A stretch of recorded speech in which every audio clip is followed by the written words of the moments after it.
Johannes 17 vers 19, en ek heilig myself vir hulle, sodat hulle ook in waarheid geheilig kan wees.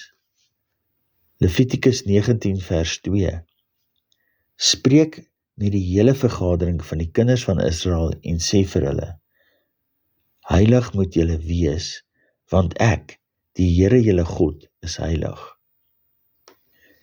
Petrus verwys ook na boonste goddelike opdrag in 1 Petrus 1 vers 16.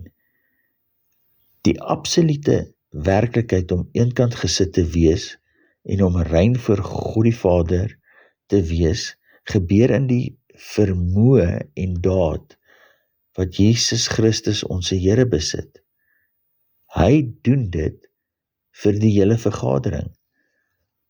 Wanneer ons in afsondering weg van die onreinheid van die wêreld leef en die bewustheid van ons verstand hunkerend en verknog aan Jesus Christus is, gebeur daar die wonderlikste en glorierykste openbaring ooit in jou.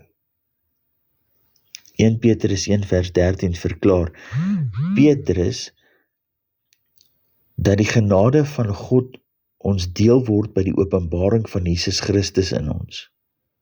Halleluja! Heiligmaking bring jou by die ontdekking van Vader God se genade op genade in Christus Jesus.